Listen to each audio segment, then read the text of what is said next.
Le ministère de l'Immigration du Canada ne respecte pas ses propres normes pour les délais de résidence permanente. Conséquence, des réfugiés attendent près de 3 ans pour obtenir leur statut de résidence permanente.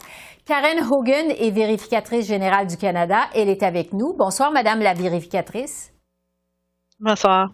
Est-ce que ces délais sont causés par la hausse des seuils d'immigration depuis 2018 au pays?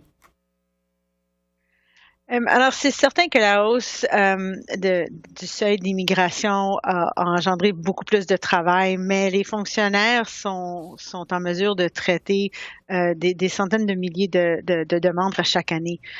Quand on a regardé le programme, les 8 programmes pour les résidences permanentes, ce qu'on a constaté, c'était vraiment les processus à l'interne, une mauvaise gestion de toutes les demandes et l'inventaire des demandes qui accumulent durant les années, qui a le résultat que les demandeurs attendent longtemps et les réfugiés qui sont plus vulnérables attendent en moyenne 3 ans. Oui, mais est-ce que le ministère de l'Immigration manque tout simplement de ressources pour faire face à cette hausse?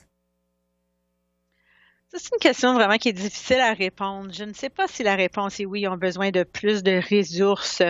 C'est certain qu'il y a quelques bureaux qui ont une pénurie de main-d'œuvre, mais avant de demander de plus de ressources, il faut vraiment que le ministère comprenne la capacité de leurs ressources dans leurs bureaux existantes.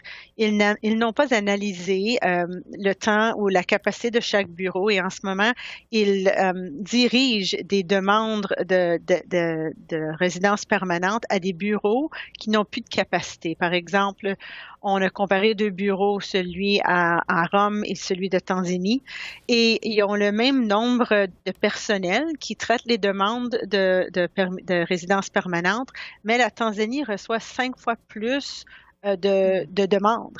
Et alors, il faut comprendre la capacité de nos bureaux avant de demander de plus de ressources. Oui. Vous écrivez aussi dans votre rapport que les réfugiés attendent plus longtemps que les immigrants économiques et ceux qui proviennent du regroupement familial. Pourquoi au juste? Il y a plusieurs facteurs. Je pense que c'est lié un peu au niveau d'immigration.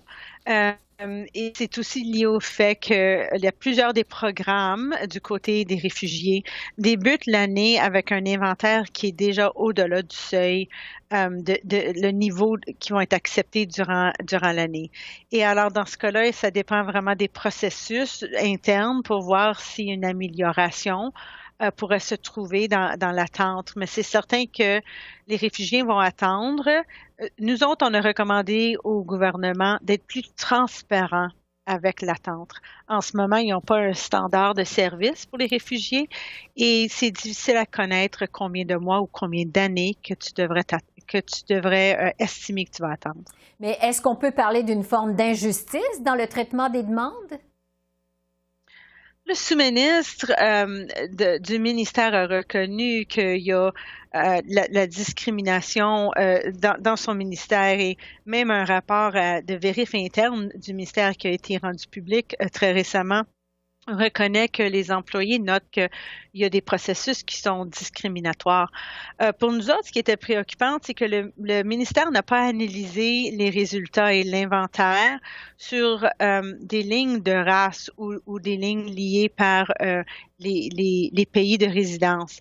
Et c'est certain qu'il y a des écarts entre le temps que ça prend par certains pays comparé à d'autres.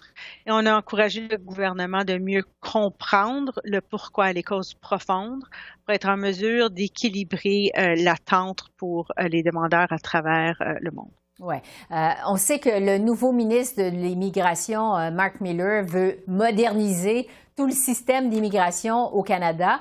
Quelle solution avez-vous identifiée à cet égard, justement? On a regardé un des processus que le ministère a mis en place pour vraiment rendre les demandes d'application, de les traiter automatiquement, les automatiser.